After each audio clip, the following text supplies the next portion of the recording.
Бота Бақчан қазіргі таңда Қазақстандағы ең танымал жас дизайнерлердің бірі. Оның сән әлеміне деген қызығушылығы балалық шақтан бастау алған.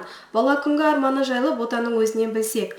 Киім дизайны ол менің кішкентай кезімнен келе жатқан басты арманым. Мен бастауыш сыныптарда сурет салған болатын.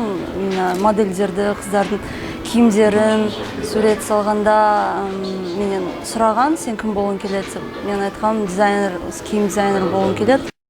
Бала күнгі арманын өзгертпей, ол алға қарай жылжумен болды. Сол жылда ол Openway жобасына қатысты. Openway байқау Қазақстан сән апталығы өткізеді. Колледжді бітіргеннен кейін ойландым, неге қатыспасқа.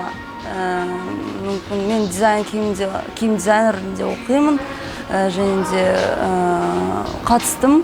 Бір 20 күн берген осы коллекцияны толығымен тігіп шығуға. Содан көрсеттім.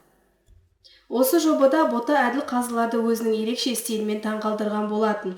Мен осы 19 жасымда алғаш топтауымды көрсеткенде глэм-рок болған. Басында осы қазақша стильмен үйлестіріп, жаңа бір нәрсе, осы жаңа топтаманы жасағым келді. Жастарға арнап, бірақ содан кейін кішкене талғамым өзгерді. Киімге деген қазір спорт кэжуал бағытында стилінде жұмыс істеп келем, себебі ол ыңғайлы күнделікті өмірге киюге, және де қазір көптеген жастар осы минимализм, спорт кэжуал, спорт шик сияқты стильдерді көбірек таңдайды.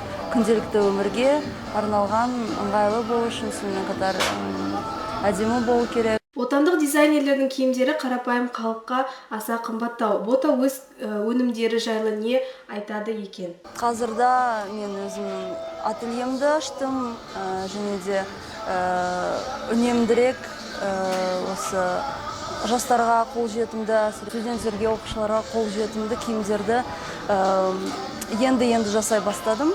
Бірақ менде осы бағасы төмен, бағасы жоғары киімдер де бар. Армансыз адам қанатсыз құспен тең демекші, сөз соңында Бота өз армандарымен бөліспек. Ең басты арманым ол әрине өзіме бір үлкен компания жасау, бағасы қолжетімді тауар жасау.